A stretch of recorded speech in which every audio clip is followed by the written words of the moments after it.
Hello, good morning. This is Dr. Cool. Welcome back. In today's video, I want to show you guys just some core tricks and tips which I often use when customer call upon me to come and help them purchase a car. Now, down here in Nigeria, most people are actually left with buying used car with considerably lower mileage or a decent mileage. Not just that, but a car with that have a very good maintenance, that the owner have a very good maintenance habit. Now, I want to be showing you guys some tips and tricks. Trying to purchase this car wasn't easy. It is not always easy as most of you might think. Over there in US it's easier somewhat because the sellers can be very transparent, but down here 95% of sellers will tell you that this car is in great condition. All you just need to do is just get a gasoline to the tank and turn on the ignition and start driving.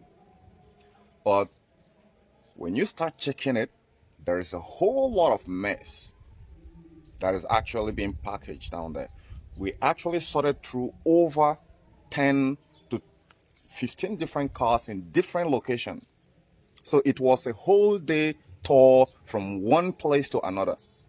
And why is that? Because people, sincerity can be very, very hard. People lack maintenance culture, and when they want to sell your car, they want to put the price up there and point it to the sky, regardless of the value of the terrible maintenance habit, which all the skipping of maintenance, and you have oil pulling down the whole place. Now, so what did I check before trying to buy this car, and what is my own specs when trying to buy a used car, even though if it is a foreign used car, a US used car, Canada, whatsoever? These are something which you need to check when you want to buy a used car, even if you're in US. First, rust. Rust in the chassis is important. But if we are to boil it down to two main categories, first is engine that propels the car by the order of priority. Then the second is the transmission. These two guys is a whole lot to pull a rabbit out of your hat. It's a whole lot to break your wallet. Now for this very Sienna here, some mechanic quickly want me not to replace the transmission fluid. As soon as I do, that is where the problem comes from. Now I know if that is what they have been experiencing for this very 2004 model, this old car, then there is a problem with transmission fluid from the manufacturer. It comes with, they call it a 13-pin transmission system that goes with most Camrys. I don't know the name you call it because I'm not a Toyota fan, but I just assisted this very customer of mine to help him to purchase this car. So first, why I talk about the two core guys, we talk about the transmission, we talk about the engine. Now, when we talk about the engine, any leaking of oil is not acceptable, because you can just take a look at it that it's just a little thing, but before you know, things are going into escalation. Then on the transmission side, it has to be smooth. Back in those days, Nigerian can just go ahead and rev the car up and hear the engine sound and say the car is in good condition. But wait, it is not entirely true. If the car is in a good condition, most of the transmission systems these days are more expensive than the engine themselves. So that is why these two guys are my often take. So I often go with a scanner and not something like this. No, this is actually my stuff, which I'm going to be talking about in the next video. But something like this, a powerful scan tool which you can use to go through the modules and know exactly what the problem is. So here, on this very car here, we check for rust underneath the car. You can see they have not put any license plate on it. That is how it often comes when it is US foreign use. You can see there, it landed on Lagos port. You can see a lot of other, it is from Virginia, all right, in US. So, and in September, that is when it was actually cleared up on all those stuffs there. So most of them come as salvage. As you can see, this one here, it has been rebuilt and repainted, right? But that is not what we check. What we check is the sanity of the engine. Let me get the key and let's get inside it. That's the key right here.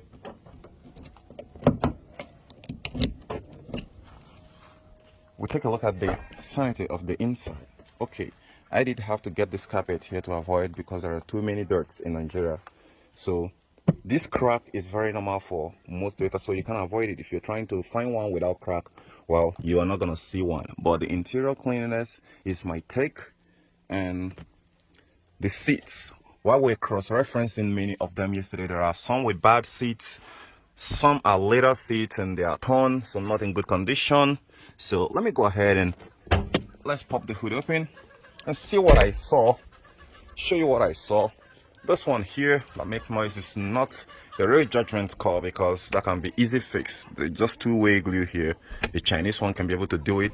You can see it right here. So let's get over here, checking the wiper model, checking the light. Those are pretty much little ones. Like this water spray stuff here, pretty much maybe the guy who actually did the painting is the one who left it without reconnecting it back, but the hose is connected there. So look at the engine, it looks very intact. Let me put this thing up here. And so it doesn't end up with, first, it doesn't just end up with the engine sanity and the rest of them. It also, how intact everything seems to be is our take, is my own take, is what should be your own take. Now, if there are some sort of oil pulling around here, is not acceptable, because it's going to be huge. This is V6, and mechanics are not going to be pitting you. They're not going to be playing with your wallet. I mean, they're going to be really pulling the rabbit out of your wallet when trying to fix any problem related to this. So that is why you have to be very careful. Now we need to take a look at the oil, and it looks clean, right? It looks very clean, but the transmission fluid oil is already dirty. Now, since I was told that if you replace the transmission fluid for this very car model, this 24 model, with 13-pin transmission system, then it's gonna start having a problem. Then that's the last thing I'm gonna do. Now for the oil is 5W30, which is a synthetic, but that is not often what we put in down here because of the weather, climate condition, the oil weight, and all that stuff. So if you should you choose to do this one here, it's gonna go well if your own climate condition is not bad. So if you look at underneath here, which I'm gonna show you, there is little to no rust, no oil leaks or whatsoever. It looks very intact, and that is what you should search for. And in as much as the transmission system is in good condition, then the next thing you want to do is to scan the car and check for any trouble code, any bad shift solenoid. If you're finding any bad shift solenoid while scanning the car, then it's a bad idea. Why? Because you cannot afford to try to go ahead and start thinking of rebuilding the transmission system after buying a car off the shelf. No, no, no, no. That is not good. Your customer will not like it. So, and you can start thinking about looking for a bad catalytic converter. Actually, they want to ask me to check for it. So for most of you who are in US that have a strict emission law, you want to check for catalytic converter error code, because it's an expensive one. So after checking the engine, then the engine electronics, transmission electronics, then if these two guys are satisfied and no rust, then you are good to go.